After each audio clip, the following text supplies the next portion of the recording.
Okay, rational functions.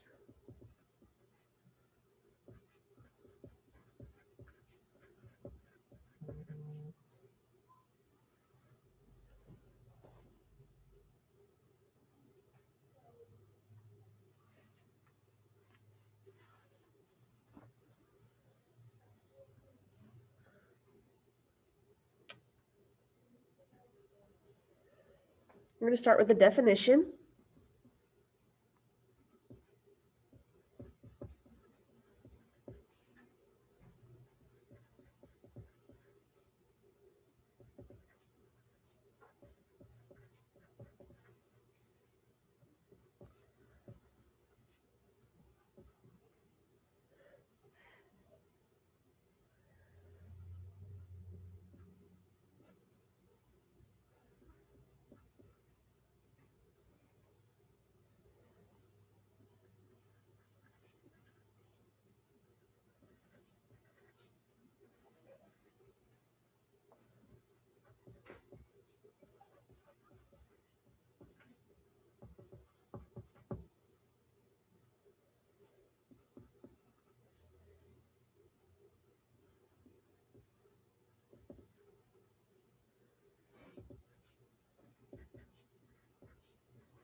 I'll give you guys a second to copy this down.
Okay, this definition says a rational function is a function of the form n of x over d of x, where n and d are both polynomials.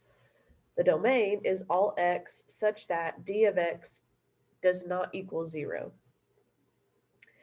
So a rational function, all it means is you've got a fraction where there's variables in the numerator and the denominator. So it's basically like its own function in the numerator and its own function in the denominator.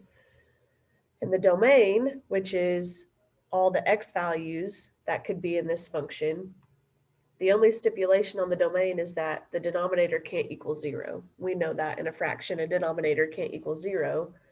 So to find the domain of a rational function, we just find out what numbers would make the denominator 0 and eliminate those from the domain.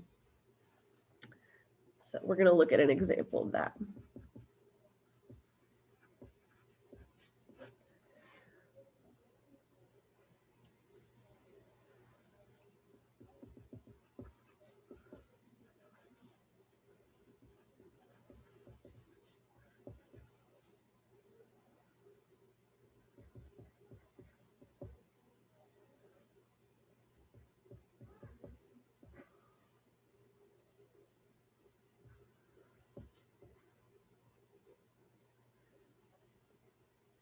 Example 1 says, find the domain of f of x equals 2x plus 1 over x squared minus 4.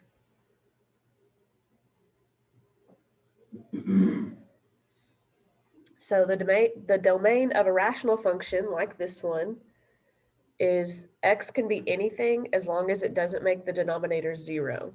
So the way that we find the domain is to say whatever the denominator is, in this case, x squared minus 4, cannot equal 0.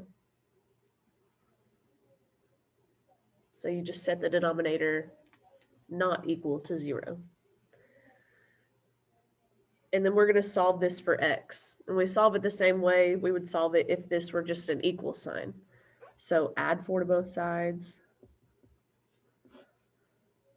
We get x squared cannot equal 4.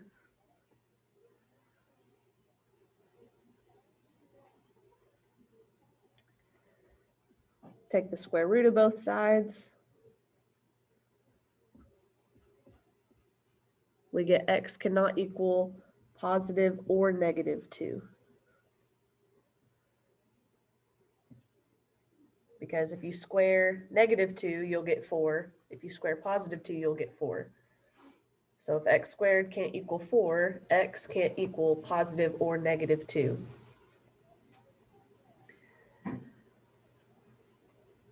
So there's a couple different ways that we could write this. We can write it in set notation or interval notation. So if we want to write the domain in set notation, here's what that would look like. We say the domain is the set of all x values such that x does not equal negative 2 or 2.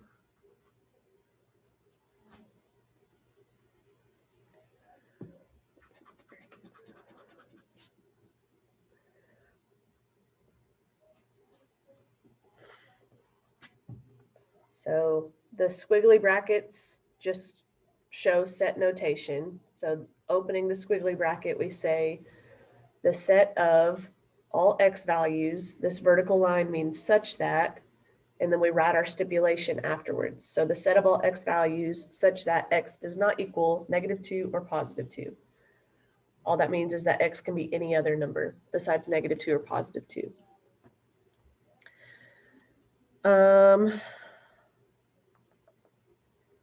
Actually, we're not going to write this in interval notation. You'd have to write 4 separate intervals for this.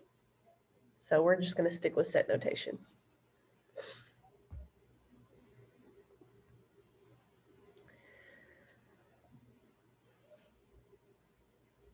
Okay, now we're going to look at vertical and horizontal asymptotes. And we're going to write some definitions.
Okay, you guys copy these down and then we'll talk about them.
Okay, these definitions, the first one says the line x equals a is a vertical asymptote of the graph of f if f of x approaches positive or negative infinity as x approaches a.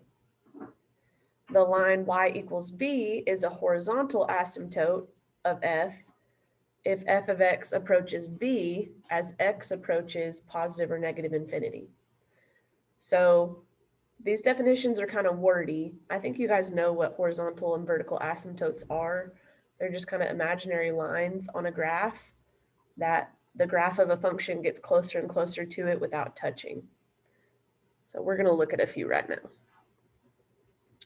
This will be example 2.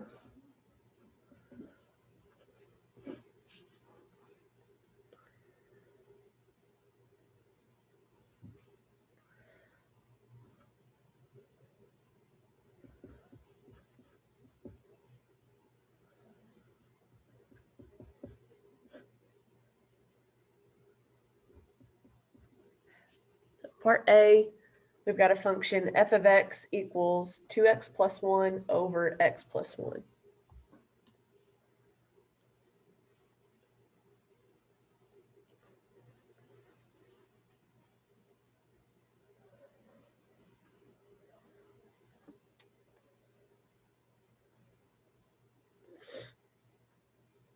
Okay, so if you guys still have your graphing calculator app on your Chromebook that we downloaded at the beginning of the year, you can look at that.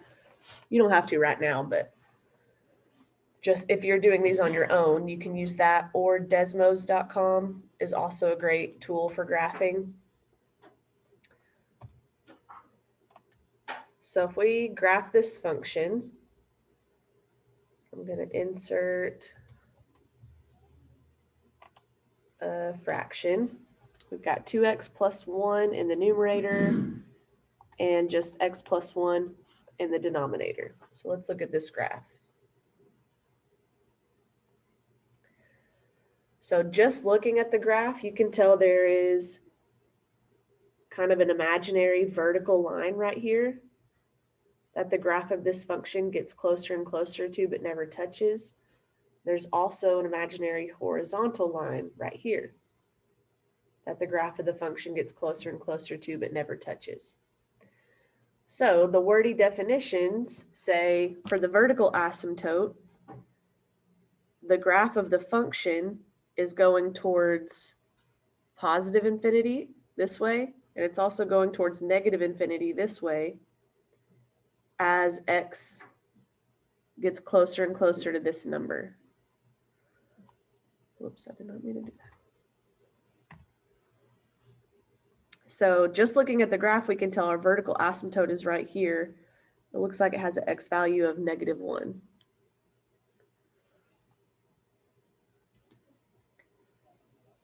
So the equation for a vertical asymptote is always just going to be x equals a number. And it's whatever number on this x-axis that vertical line crosses. Looks like -1 to me. So we're going to say in example 2, I'm going to abbreviate, there's a vertical asymptote at x equals -1.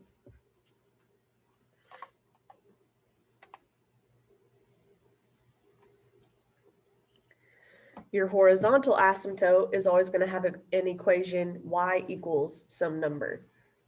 So the horizontal line right here, wherever it crosses the y-axis, that's your equation. It looks like y equals 2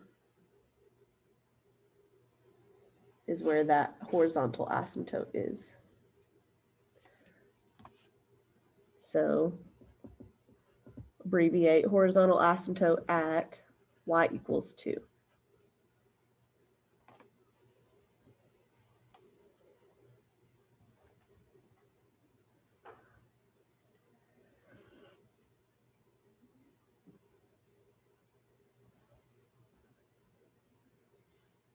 I'm going to draw a picture of this graph just so if you want to sketch it on your paper, that way when you look back at these notes, you can kind of tell.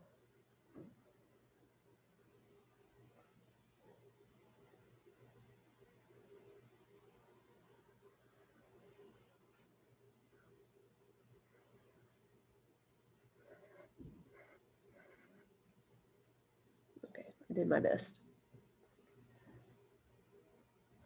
So here's our vertical asymptote, crosses the x-axis at -1, and our horizontal asymptote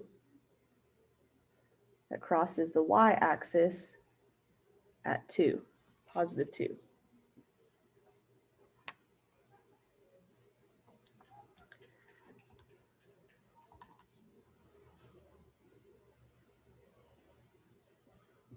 Okay, let's do another one.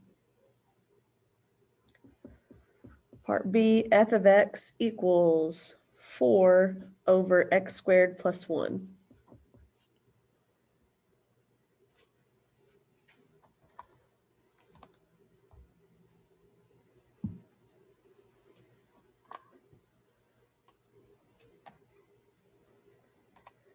Okay, let's look at a graph of this function.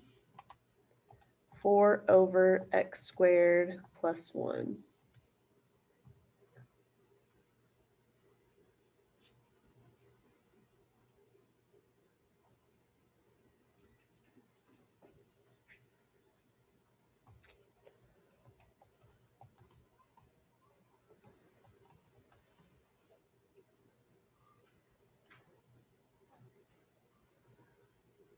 Okay, the graph of this function, there's not a vertical asymptote. There's not a vertical line anywhere, imaginary vertical line anywhere that the function gets closer and closer to but never touches. But there is a horizontal asymptote. It's actually the x-axis. So our function is getting closer and closer to the x-axis but never touching it. Actually, on both sides of this graph, it's doing that. So let's sketch a quick graph.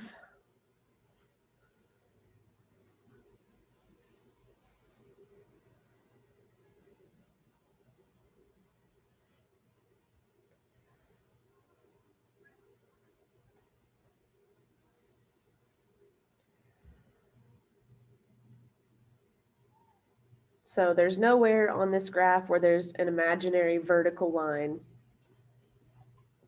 So we'll just say there's no vertical asymptote.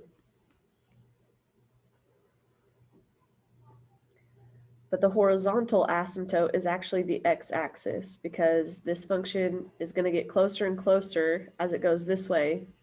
It's going to get closer and closer to the x-axis but never touch it. And then same on this side, it's going to get closer and closer to that x-axis, but it's never going to touch it. So the horizontal asymptote is at y equals 0.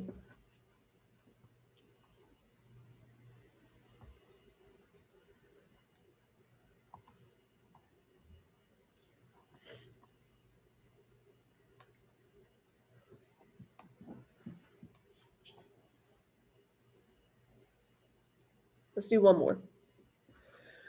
f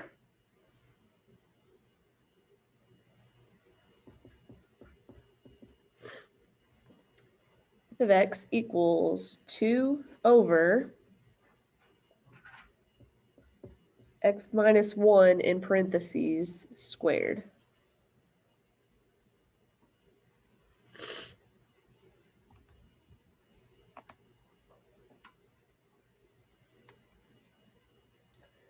Two over x minus 1 squared.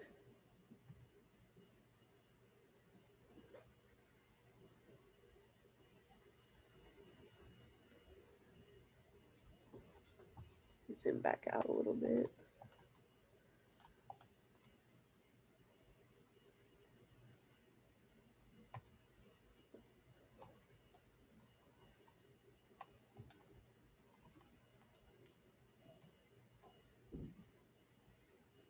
Okay.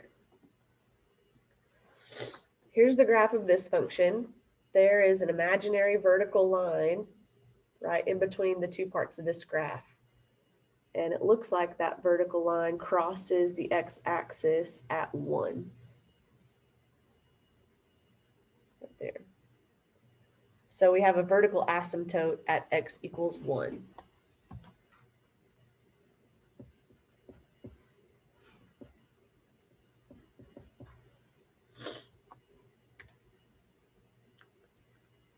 And then it looks like our horizontal asymptote is going to be the same as part B. It's actually the x-axis. And the x-axis has an equation of y equals 0.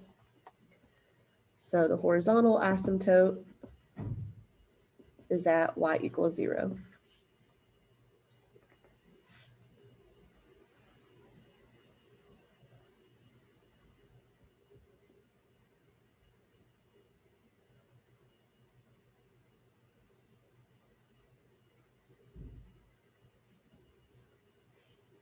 Here's a quick sketch of the graph of this function.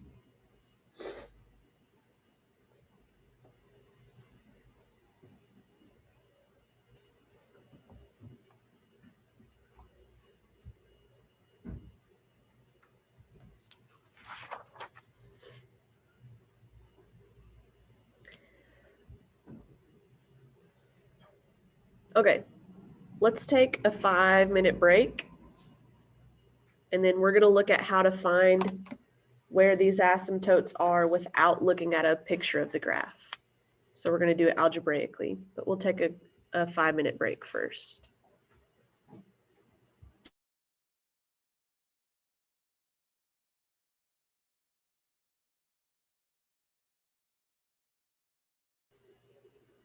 Okay, so we're starting this next section with quite a bit of writing. So I'm going to give you guys some time to copy this down, and then I'll go through it with you.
Okay, hopefully you had enough time to copy this down. If not, if you'll just snap a photo of it so that you can go back and copy it later, you can do that. We're going to look at some examples.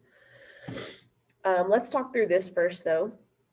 If we have a function f of x that is a rational function, that means it has a polynomial in the numerator and denominator. And a polynomial just looks like some number x squared plus some number x plus some number. Like it could be 5x squared plus 7x minus 3. That's a polynomial. All that's going to be important to us when we're looking for vertical and horizontal asymptotes is the first term, which is the one that has the biggest exponent. So to find the vertical asymptotes, we just set the denominator equal to 0 and solve. So the function will have vertical asymptotes at the zeros of d of x, which is just whatever polynomial is in the denominator. The graph of f has at most one horizontal asymptote, so only 1 or 0. And you find out where that horizontal asymptote is by comparing the degrees of the numerator and denominator. If you remember what a degree is, all it is the biggest exponent. So the biggest exponent in the numerator, which we're calling n, and the biggest exponent in the denominator, which we're calling m. That's all a degree is. So we're comparing those two numbers to see where the horizontal asymptotes are. So if the biggest exponent in the numerator and denominator are equal, if n equals m, then the graph of f has a horizontal asymptote at y equals a over b. So if the degrees are equal, then you take the leading coefficient of each of those terms, whatever number is in front of the x with the biggest power, and you divide. So y equals a over b. We'll look at an example of that. If the degrees are not equal, and if the numerator's degree is less than the denominator, then the graph of f has a horizontal asymptote at y equals 0. So if the exponent in the numerator is smaller than the exponent in the denominator, then your horizontal asymptote is y equals 0 every time.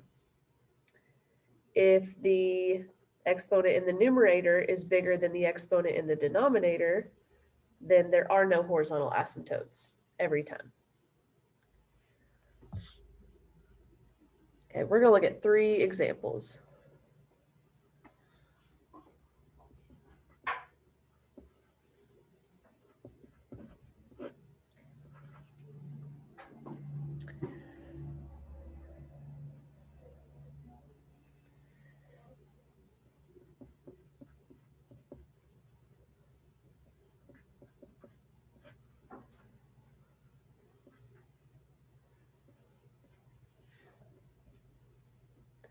First example, f of x equals x plus 1 over x squared minus 1.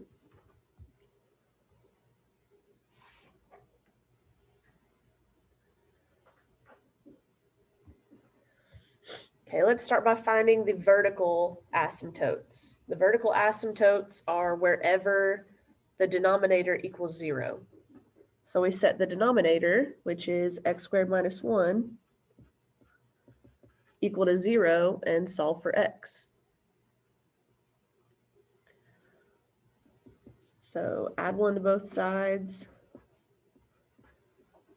We get x squared equals 1. Take the square root of both sides to get x equals positive or negative 1.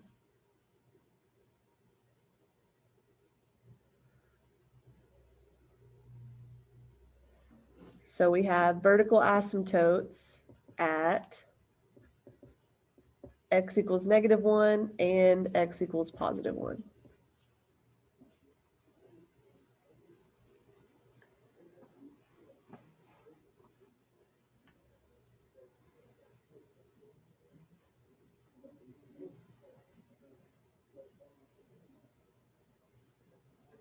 Okay, looking at the horizontal asymptotes, that's when we compare exponents.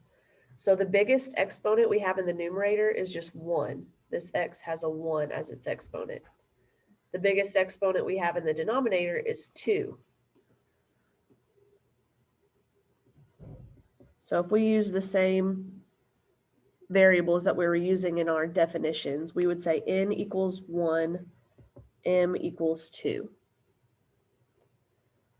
So in this case, n is less than m.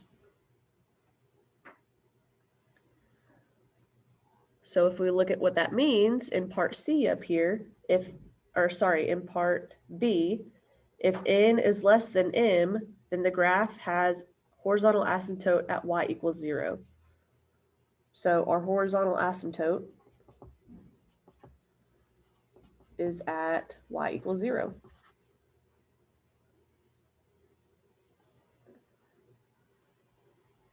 These are our answers.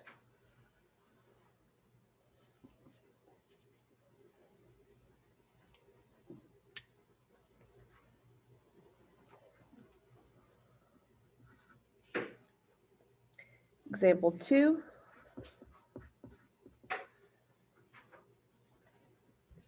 G of x equals 2x plus 5 over 4x minus 6.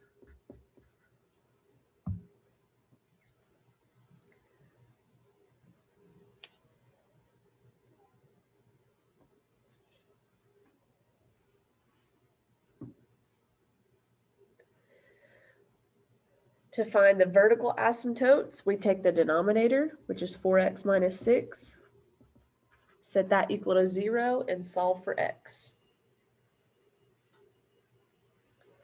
So add 6 to both sides. We get 4x equals 6. Divide both sides by 4 to get x by itself.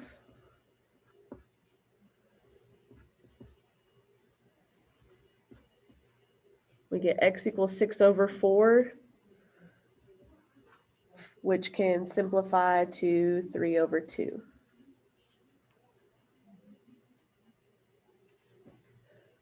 So our vertical asymptote is at x equals 3 over 2.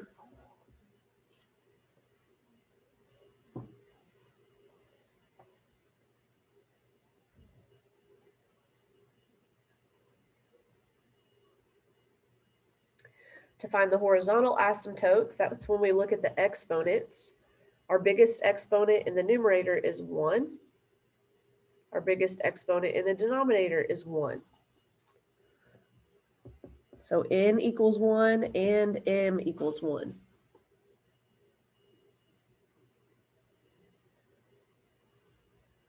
So if n equals m, that's part A up here. If n equals m, then the horizontal asymptote is at y equals a over b.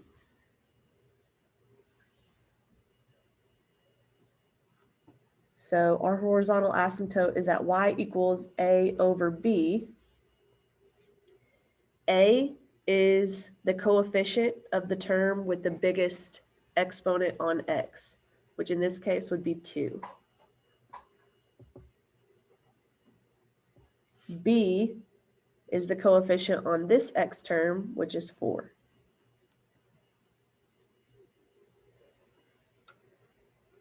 And that can simplify to 1/2. So our horizontal asymptote is at y equals 1/2.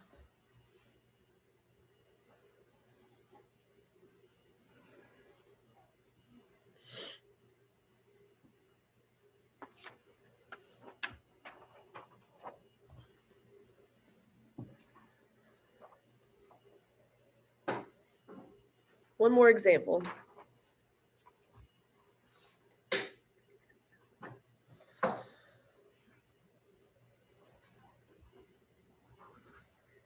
Example 3.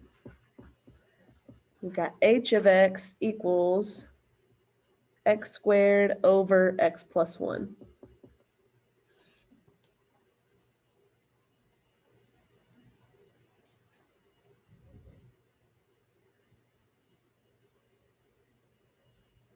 To find the vertical asymptotes, we set the denominator equal to 0.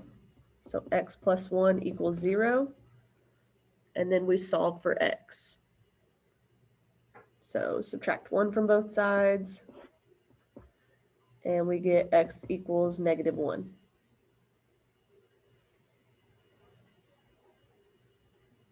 So our vertical asymptote is at x equals 1. Sorry, x equals -1.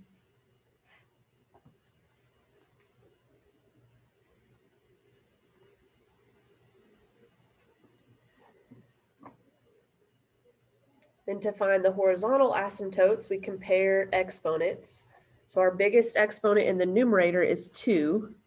So n equals 2. Our biggest exponent in the denominator is 1. So m equals 1. So for this one, n is greater than m. Let's see what that means.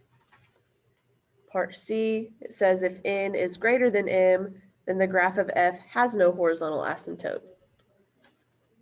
So since the exponent in the numerator is bigger than the exponent in the denominator, then this function has no horizontal asymptote.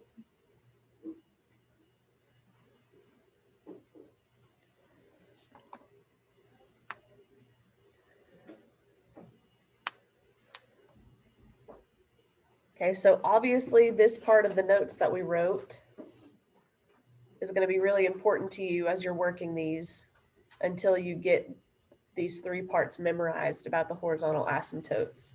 You may have to reference this quite a bit as you're working practice problems. I'm actually not going to assign practice problems today. What I want to do is give you guys some time to get finished with the assignment that is due tonight at midnight. A few of you finished it already. Some of you turned it in person. Some of you have submitted it already to Google Classroom, but there are still the majority of you that have not turned that in yet. So even though we had a tribal council day on Friday where you could have got it finished, if you didn't, now you have some time right now to finish it up. If you have questions to ask me, now would be a great time since we have some time left. And then we will start out on Wednesday with practice problems for this set of notes. Okay, so